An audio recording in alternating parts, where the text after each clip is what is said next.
Hello, my name is Medina and I'm from Bliss, the national charity for all babies born premature or sick in the UK. Today we're going to be talking to Manuela and Kemi about their experiences of neonatal care as Black parents. We're here to talk about the impact of your experiences on your mental health and how this impacted your story. But we also want to know what would have helped you and your family during this time, at the time that you were in hospital and now as well. Good afternoon. My name is Kemi, and thanks for having me here. I have my baby when he was 24 weeks and 1 day, prematurely, which was extremely premature. I wasn't expecting it, and there was no plan for that. We had plans for about 4 months down the line, and it came early. And they were twins, and sadly we lost one. And then I ended up in the neonatal unit. It was a big shock for me. Everything collapsed before me. It affected my mental health, and my partner as well. So on the neonatal unit, we end up there, and then life continues. We have to take it 1 day at a time, because first we were scared. The news we were hearing from, you don't know what to expect from how the baby's gonna, plan out, if it's gonna be okay, if it's gonna survive it. It was difficult with mental health. It was terrible, it was difficult, it was hurting, a lot of trauma, a lot of, crying at the beginning, but then you need to be there for the baby, you need to reset yourself, refocus. Yeah, it was difficult, but we went through it, like I said, step by step, day by day. And I am today, survivor. I really want to acknowledge and just say how sorry I am for the loss that your family had of it was your daughter, wasn't it? Yeah. And I can imagine that must have been, like you said, really traumatic. Oh, it was. Yeah. How about you, Manuela? What was your experience like? How long were you in hospital? What was the journey like for you? Okay, so I gave birth when I was 27 weeks and 6 days pregnant. I think the whole thing was really shocking, and to a certain extent, I probably am still shocked still today, 2 years later. But I think the whole experience was surreal, is how I would describe it. I would still say, if I look back, I just think it was all surreal. So because I didn't know what tomorrow was going to bring at any point. So essentially I was there for 10.5 weeks with the baby. And I think it was just a case of taking each day as it comes, because I didn't know what was going to happen the next day. I think that the staff, were very experienced and are very experienced. So they probably knew that I would be going home with my baby, but I didn't know that, because I hadn't had a NICU experience before, but I didn't even know what a NICU was. So there was a lot of uncertainty there. How long did you spend in the hospital? Oh, we spent about 4 months. Wow. Yeah, 4 months and a few days, 178 days. Wow. It was a long stay.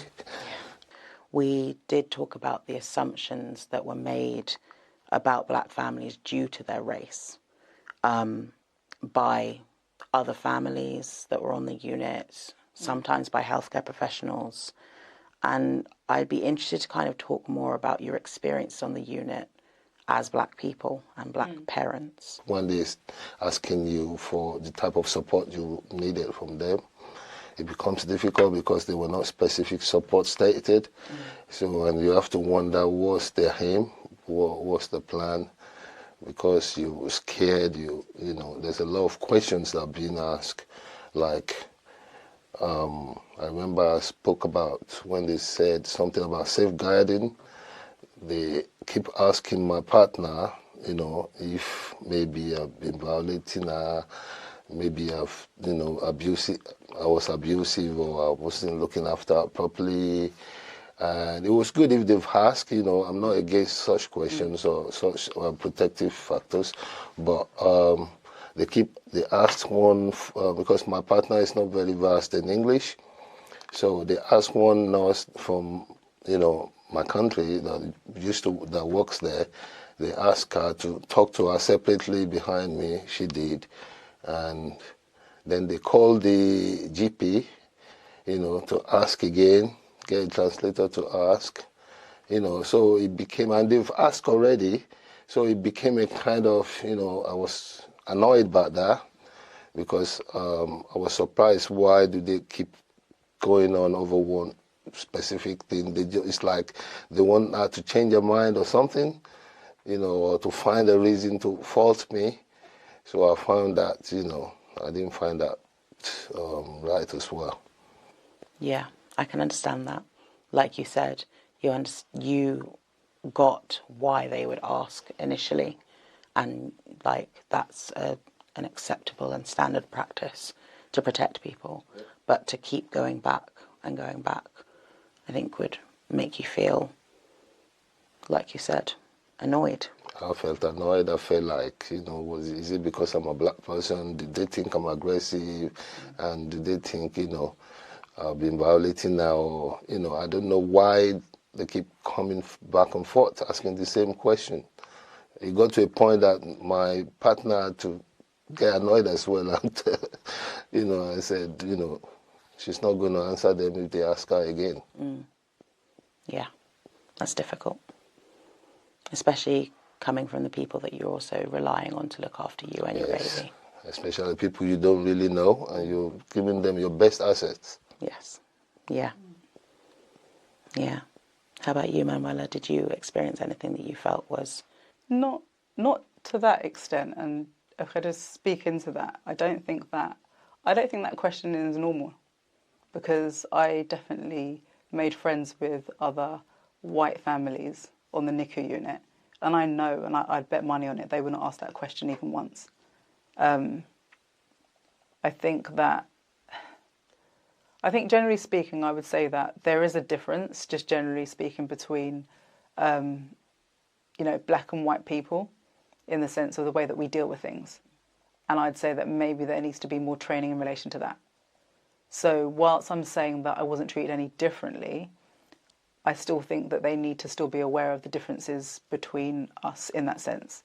So just because I'm not saying that there's a problem, just because I'm not saying, oh, I need help, doesn't mean that I don't need help. We have been brought up to just fend for ourselves and to not ring the alarm, even if the alarm should be rung. Do you understand what I mean? Should be rung. So in that sense, I might say that I'm fine and I'm okay, but it doesn't necessarily mean that's the case. So I kind of think that extra training in relation to that, and specifically in relation to mental health, because I can tell you that I felt that by speaking to the psychologist, or I think that's what he was, I felt that I would be putting him out, or that I would be taking up time that maybe somebody else could use. Do you understand what I mean? So like, whilst, yes, I saw him like within 24 hours of my baby being admitted onto the NICU, I still didn't feel that I could approach. So maybe he was waiting to be approached, which was never going to happen. Yeah, that's interesting. Do you feel like not having that level of safety and to be vulnerable in an environment, like you say, you've said that you're made to feel basically essentially different to the white norm of the UK. Yeah. Do you feel like that means that you feel less safe? Absolutely. And that's not, and I'm, there's nothing that the staff done there to make me feel unsafe. But at the same time, I can say there's nothing they done to make me feel safe. So generally, we're going into that hospital knowing the average black person's experience in a hospital.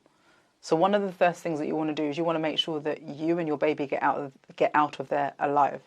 Do you understand what I mean? And because you know that they are looking after your vulnerable baby, the last thing that you want to do is even complain or say, can you? Because actually, I don't know how to do what they're doing for the child.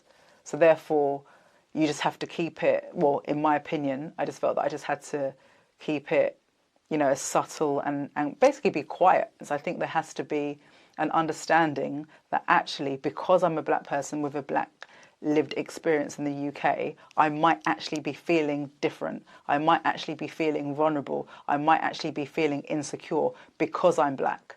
Yeah, I think the staff might need more training. Yeah, they will look at equity, diversification, and they think they're doing the right thing. To them, they might be doing the right thing, but might not be enough. Like, equity is the best. Everyone's different. Yeah. And you should treat us, According to our needs. according to our needs. Yeah, exactly. Yeah. And what do you think your needs were as a black family, as a black parent, as a black father? What were your needs that you think in an ideal world could have been made space for? Well, in an ideal world, I want peace of mind, I want safety, and I want that kind of support that, will be there when I need them. Because, I was scared. I didn't know what sort of support they're going to offer me. And then with the experience of the way they're asking regarding safeguarding, so I was careful. And like she said, lived in experience in the UK. I don't want anything to affect my child. Like, I don't want anyone to take my baby away. Mm-hmm.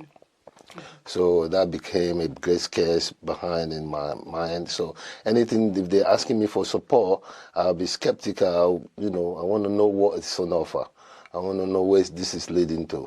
So, yeah, for an actual support to be there in an ideal world is just to keep on asking, especially like black communities.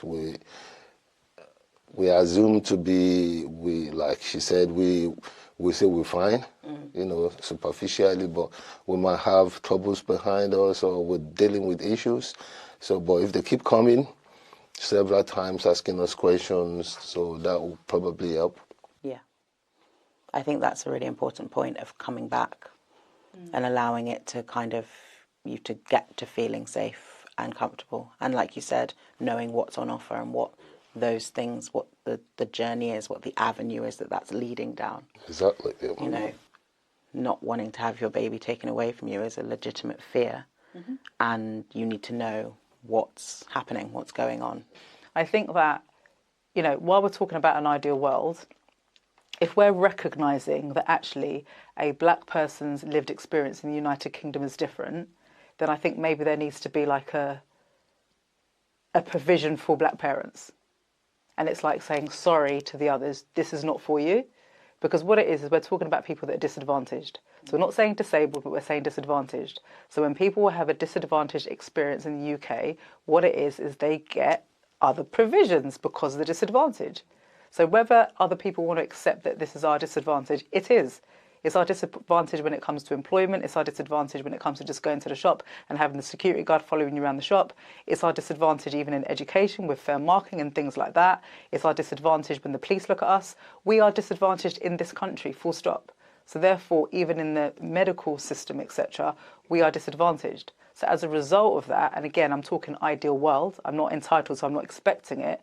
But you've asked in relation to an ideal world. So in an ideal world, there'll be a section, Black Bliss, where you would say, actually, oh, hi, Manuela, we can see that you're a black parent. So just to let you know, these are the things that Bliss can specifically do for you because there's funding specifically for you as a black parent.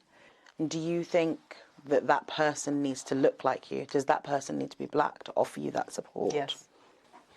It would be better, yeah. To me, it doesn't really matter, but, it's the conversation that matters. Mm-hmm.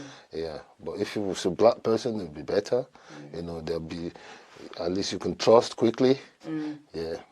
My last question is about other black families who are on the NICU at the moment or in neonatal care at the moment. Is there anything that you feel like helped you, that was in your control, that you would tell them to do or give them a message that would help them? I'll go to you, Kemi, first. Yes. And then that is, I'll tell them to start a kind of conversation with the staff, to state their needs. How about you, Manuela? I think my advice would be just to be present and to stay present. And how about for those parents who can't be present for other reasons, other children that they're caring for, they actually, are the other partner and they haven't got annual leave to take? Or is there anything else that they can do you think? They need to ask the hospital, is there anything else that they can do? Because they need to be present. Yeah. So the advice doesn't change. You need to be present regardless. So that what I'm saying is there needs to be hopefully charities or help or assistance somewhere. There needs somehow talk to a family member about looking after the other children, even if the children are toddlers themselves, because I know that's so difficult. But I need that help because I think we need to be present as parents. That's fathers and mothers. We need to be present. Thank you both so much for joining us today for this Bliss in Conversation and for everything that you've shared. Really appreciate you being open and honest about your experiences and your thoughts and your feelings about neonatal care, about being Black parents, about everything, really. So really appreciate it. Thank you very much. Thank you for being you in for- there. So yeah, Thank you. cheers.